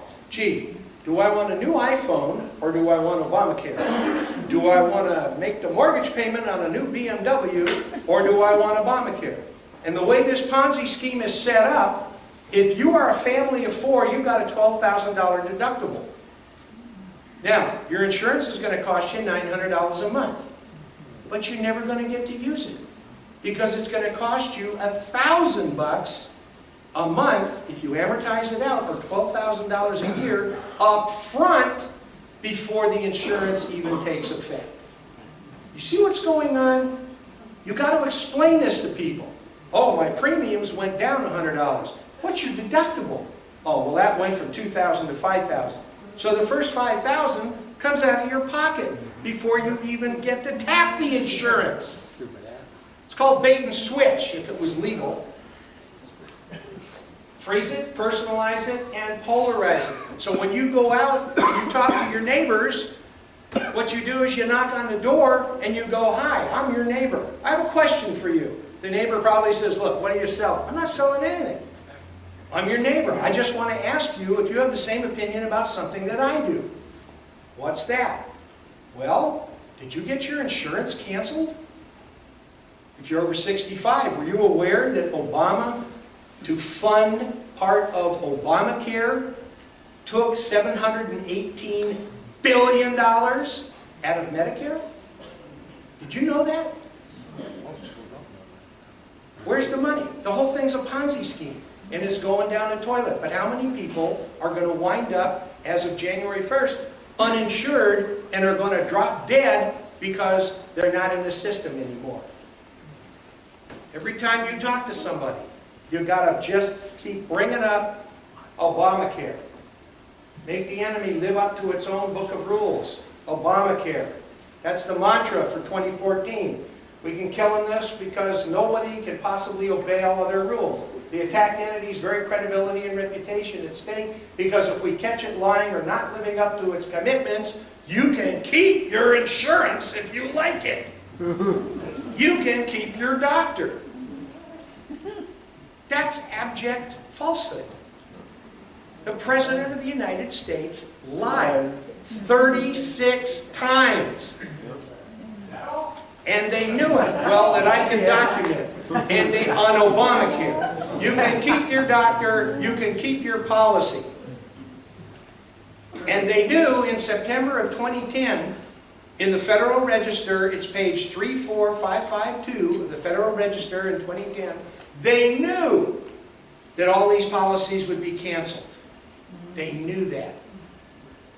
And they lied about it. They lied about everything. That's how he got reelected. And they're laughing like hell at us. I got to tell you, what a bunch of morons we are. That's our target. That's our target. This still doesn't work. CGI was the company in Canada that got $334 million to put the website together. The executive VP is Michelle Obama's best friend. Did you know that? Yeah. Okay? They finally fired CGI. They didn't ask for the money back. If you like your insurance, you can keep it. Period. End of story. No. Okay? That's what the man said. Can't work. Guys like O'Reilly even came up with this. Got the numbers. Ben Carson. Man, I wish he'd run.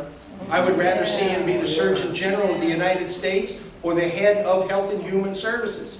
Here's a guy who would get something done. We don't have enough doctors, not enough hospitals, high premiums, high deductibles, limited networks, and insurance bailouts. Oh, gee, that's a little thing that was hidden in the back of Obamacare, that if the insurance companies didn't make their numbers because if people didn't sign up, guess who's going to bail them out? Taxpayers. That's us. And we guaranteed that in Obamacare, but then Nancy Pelosi said, well, you gotta pass it to find out what's in it. Well, we go, hey man, you know, we've been coming up with stuff for 5 years. No, you can't say that because people aren't going to do their own research. You've got to have this in front of you and read from it. On my website, under Quran, the very first thing you come to is called a Quran index. I made it in 2006. I went through the Quran again. All 114 books, 6,247 chapters, and I made an index, an alphabetical index of every verse that is devoted to intolerance, hatred, violence, whatever it is, and I gave it to Hannity, Glenn Beck, Bill O'Reilly, Dr. Savage. You will notice that you have not seen violent Muslims being interviewed by these guys in the last 3 or 4 years, because the radio hosts and the TV hosts have had that index sitting on their desk, and the guy starts spouting off like Ibrahim Hooper from CARE, who is the communications director, or no, Islam is peaceful. And then they turn around and look at the list. Well, can you explain, Mr. Hooper, for instance, Book 2, verse 192, where it says, kill Jews and Christians wherever you find them. So these guys don't come in for an interview anymore. This is what you need to do. You've got to have the facts. I like these guys. I don't have a problem that Ted Cruz had a filibuster. He was sent there to do that by the people in Texas. Do you know that this guy was the Attorney General of the state of Texas? Not only was he Attorney General, but he graduated from Harvard summa cum laude. You know what that is? With the highest honors, Latin for the highest honors, summa cum laude. I like this guy. These guys are honest. Rand Paul, okay, didn't fall far from the tree, but I like this guy because I don't care what he believes, but he stands for something. If you don't stand for something, you stand for nothing. Mike Lee, there's another good guy. And people are going to all of a sudden discover towards the end of this year, whoa, damn, these guys were right about Obamacare. Now I understand what they were talking about. Have you ever seen Jesse Waters? He goes out in Manhattan and he goes up and down and he asks people, and they go, if you had to choose between Obamacare and the Affordable Care Act, which one would you take? Oh, I would definitely choose the Affordable Care Act. These people vote and they breathe. They don't know who the president is. They don't have a clue. They know the idiot Joe Biden because he makes a laughingstock out of himself. Oh, go out and buy a shotgun. Yeah, Joe, you go out on the veranda of your home with Secret Service protection and fire off a shotgun and see what happens. Okay? Please do it. Please do it. Okay, we are just about done. Rule 10, if you push a negative hard enough, it'll push through and become a positive. Keep bringing up Obamacare. Bring it up. Make it personal to you. Okay? I've lost my insurance. My network has been cut down to about a fraction of what it used to be. My doctors. You got doctors with last names that are not even of this country. Just keep bringing it up. Tea Party and the IRS. This is your biggest problem right now is the Tea Party. If this thing becomes a rule through the IRS, then you guys better consider filing a class action lawsuit. Because you will not, as the Tea Party, with a 501c4 exemption, be able to support a party. You can't support a candidate directly, and you can't engage in political speech. If this thing becomes a rule under the IRS, and I can guarantee you that it will because they're starting today to rig the 2014 election, this is what is going to happen. You will be muffled as the Tea Party. You will no longer be a tax-exempt organization. This will be in court. You've got federal judges that will turn around and say, well, we're going to issue an injunction until it comes before us, and that will be in 2015. You know that's going to happen. Know your enemy. These people work at this stuff 24 hours a day. 24 hours a day. We need to wake up, and we need to use the rules for radicals against the people that are using them against us. Quit bringing a knife to a gunfight. Any questions?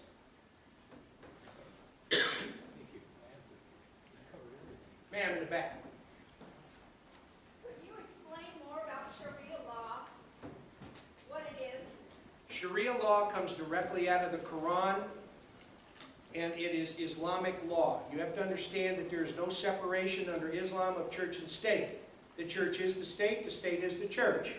Sharia law governs everything that a human being does in their life, all the way from hygiene to clothing, whatever you do. It is governed by Sharia law. Sharia law is codified in a publication called The Reliance of the Traveler. If you go on my website, I have it there in PDF, and it has a search engine on it. So all you've got to do in the little box there, that's the search box, is type in a word, type in a phrase, and it will search the entire Sharia law, and it will then display wherever it's used in Sharia law. It is everything you could possibly want to know about how to live your life from birth to death. And if you ever wind up with somebody up here building a mosque and they want to have a cemetery next to it, it is against Sharia law to bury somebody in a coffin. They must be buried in a plain sheet and then buried in the sand, and they have to stay in the sand until they disappear over 6 months. Now, I don't know where your drinking water aquifer is up here. But they're having a hell of a time down in Gilroy, and they're trying to stop the building permit for an Islamic cemetery down there in Gilroy, because they are demanding that people who die have to be buried in accordance with Sharia law. So they just get wrapped in a sheet and put in a hole and covered up. And their aquifer down there, where their drinking water comes from, is about 10 feet down. So you do the math. Sorry, did that answer your question? So doesn't Sharia law allow premeditated murder? Of course it does. Only if you're a man. Only if you're a man. This thing, it is so insidious, it is almost brilliant. If you want a patriarchal society, if you want an entire society that is governed 100% by men, then you want Sharia law. Okay? It's that simple, because women are property. They're property. If you go to book 4 in the Quran is entitled The Women in Arabic, and if you go to verse 4, book 4, verse 34, it specifically states that if you get out of line and your husband comes home and you deny him sex, he can beat the hell out of you. I have pictures of some of this going on in the United States right now, especially up in Dearborn, Michigan. They can beat the hell out of you. Why? Because under Sharia law, denying your husband sex is a sin. And that's what it says in the Quran. It doesn't make any difference whether you don't do the laundry, you don't raise the kids, you don't cook. All you got to do is deny the old man a little blood movement, and that's it. He can beat the crap out of you, and you can't do anything about it. That's one of the things that got adjudicated in one of the 26 states. Matter of fact, it was down in Florida. And a guy came in there and beat the hell out of his wife. He hired a Muslim lawyer. They came into Superior Court. She had called 911, charged him with assault and battery. The Muslim attorney came in and convinced the idiot judge that this was a religious obligation on his part. The judge dismissed the case. It got refiled in federal court, and the husband is doing 10 to 15. This is Sharia. Trust me, you don't want it. You don't want any part of it. Peter, Sir. we have one back on your right here. I understand that Muslims are exempt from Obamacare. Could you talk a little bit about that? Absolutely. There's this bogus email running around, and it uses the word dhimmitude. A dhimmi in Arabic means somebody who is a non-Muslim. And Obamacare creates dhimmitude through Obamacare because Muslims are exempt. Muslims are not exempt. Okay? This is a false email that's going around. There is a religious exemption. If you're a Jehovah's Witness, a religious, the Church of Religious Science, okay, that doesn't believe in medical science and blood transfusions and stuff like that, you can claim an exemption. Now, here is the Muslim issue. The Quran prohibits Muslims from buying insurance because Muhammad decided that buying insurance was gambling. Well, think about that for a minute. We're stupid enough to go buy life insurance. We're betting we're going to die, and the insurance company is betting we're not. Go figure, right? But you buy car insurance, right? Homeowners insurance. It's gambling. That's what the Quran says in Islam. Insurance is gambling. Therefore, Muslims, if they are devout, faithful Muslims, can claim an exemption from Obamacare for the simple reason that it's insurance and they are prohibited by Islam from buying insurance. Yes, ma'am. Peter, back on your left here. Okay, I think she had a follow-up. Okay, I have a follow-up. Can you explain about Sharia finance and how Muslims could ever buy a house in the United States? Absolutely. I'm glad you asked. I have an entire presentation on Sharia finance. Okay? This is great. I'm telling you, some of this stuff is brilliant. It's really brilliant how they figured all this out. Okay. Muslims cannot pay interest. They're not allowed to pay interest. Okay? So they have to find a way for Muslims to buy a house and get a mortgage without paying interest. So here's what happens. If you get a Sharia-compliant mortgage and you look at the deed, okay, has anybody ever looked at the trust deed on your house, or the grant deed, rather? You look at the grant deed, and if it's your house, whose name is on it? Your name is on it, right? And with a Muslim mortgage, your name is on the grant deed, and the institution giving you the money is also on there as a tenant in common. Anybody here in real estate? Okay, you know what I'm talking about?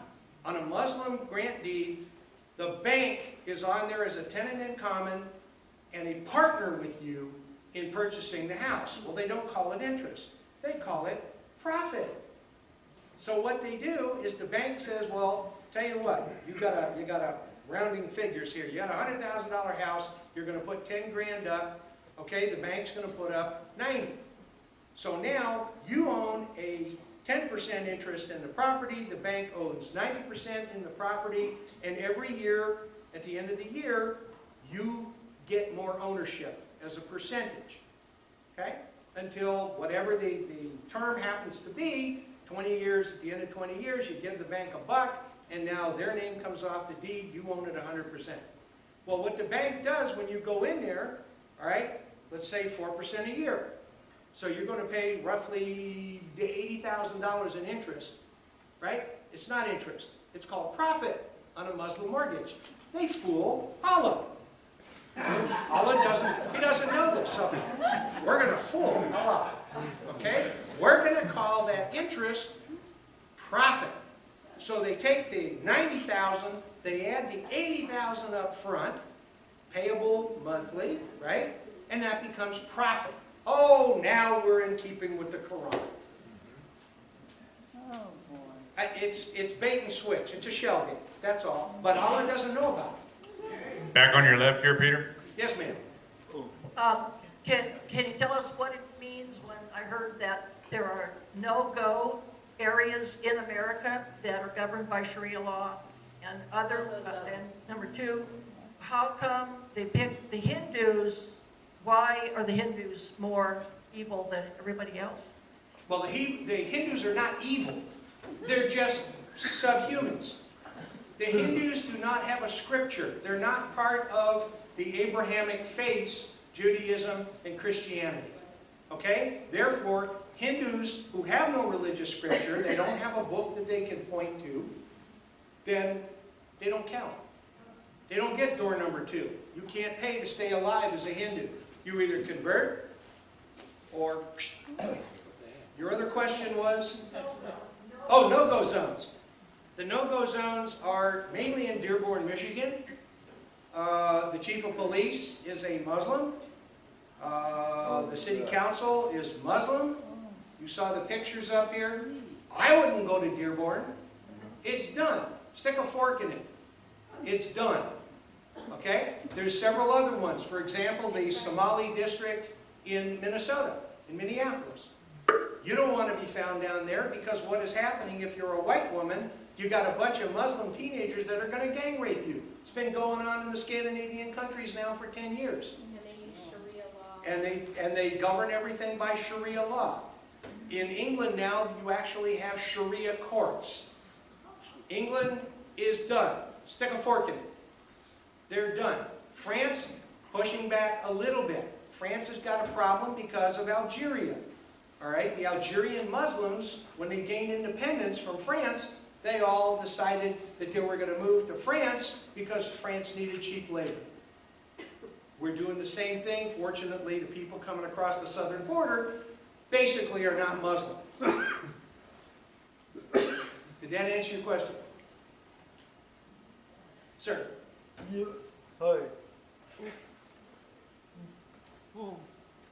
What happens to handicapped people? What happens? To handicapped people. The handicap, what happens to handicap? Do you really want me to tell you? Under Sharia Do law. you really want me to tell you? Yeah, I can prove you. It's not pretty. Do you remember, for example, when Ahmadinejad came here and was interviewed by Larry King several years ago? And Larry King asked him specifically, he says, well, how do you deal with gays over in Iran?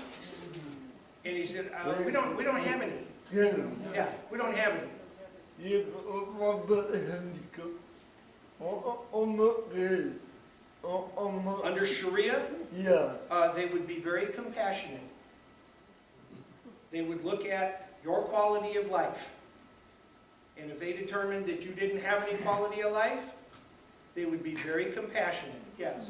And they would put you out of your misery. Just read the book. Read the book. I've got a good life. Nobody reads the book, sir.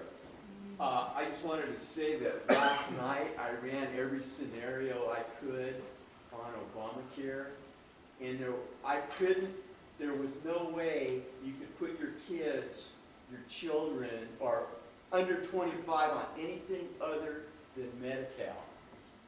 I have that Every problem with scenario I my ran, the 23-year-old kids son. came up on Medi-Cal.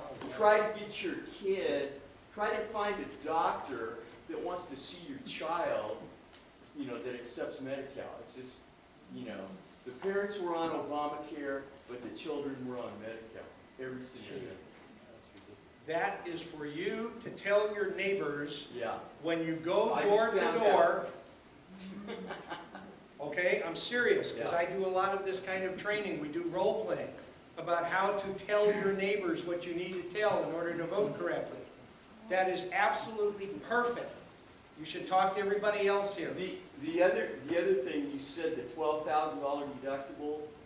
Well, in every, or copay or whatever, in every scenario I ran, the maximum they pay is $600 a day in the hospital for 5 days. So if you're in intensive care, You're screwed. for 10 days, game over. Yeah, I mean, your intensive care, $30,000 a day. You're screwed. That is exactly the way you should talk to people when you go out and canvass a neighborhood and bring them in. Hey, I'm your neighbor. I want to see how you are faring under this thing. You know what happened to me? Now you tell this story and you look at the guy standing on the porch with you and you say, what's your story? Well, What are you going to do about it? if you're an insurance professional, you can't talk about Obamacare. You can't counsel people on Obamacare unless you take a 30-hour class from the state of California. Only the It costs you navigators. hundreds of dollars to take. Yeah, only the navigators. And they don't run a background check on you. And you can be a convicted felon, and you can be taking people's personal information. All of this is true. You need to tell people this. Script it. Script it for yourself. Talk about Target, hacking, and how the government, there's a federal law that says to everybody that issues a credit card, revolving credit, excuse me, if your system gets hacked, you must notify your cardholders. In the fine print, in the beginning of Obamacare, it says that you enter information at your own risk. And they didn't put that in there. So if the government gets hacked, they don't have to tell you. That's a perfect scenario to start a conversation with somebody Peter, we're walking door to door. got one on your right here, and we're getting a little late on time. We're going to have This to is put true. some chairs away. What's your input on Chief Justice Robert doing a favor to the Muslim president? How does this, how do you take that one down? Oh boy. Okay.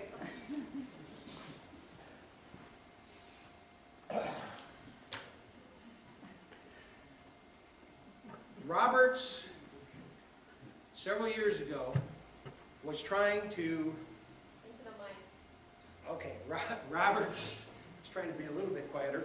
Okay, in my opinion, okay, Roberts was trying to preserve the integrity of the Supreme Court.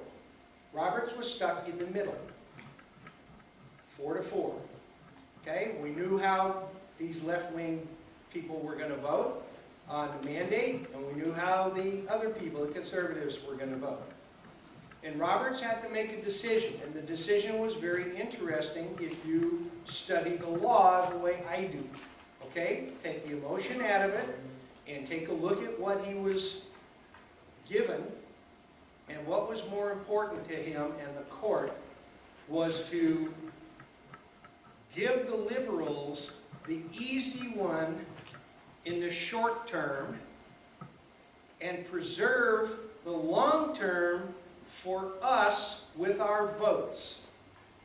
Roberts knew what a disaster Obamacare was going to be. Okay? So rather than to get into this huge protracted constitutional crisis with the administration and the mandate, what Roberts did was, okay, you're mandating this, you're calling it a penalty, it's not really a penalty. If you want to call it a tax, then I'll listen to you. So these guys in the administration, the crooks, I wish Bernie Madoff would come out of prison and be Secretary of the Treasury. At least he knows something about money. What they did was they turned the argument around and said, oh, well, okay, we have the power to tax. Yes, you do. All right, we're going to call it a tax. Now, as part of that decision, if you actually read the Supreme Court decision, you will discover that there was a deal that Roberts made with the left and said, okay, I'm gonna give you my vote and let the mandate stand, but on the other hand, you can't threaten the states to withhold federal funds if they don't set up exchanges. That was long term. Today, I got to tell you that I think I was right. I think Roberts was right.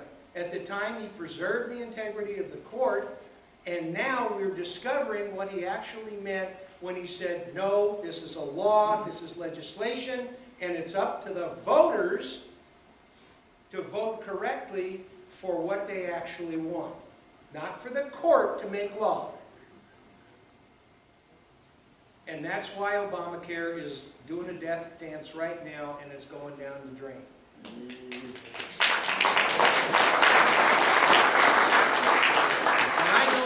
And I listen to Mark Levin too every day. Okay?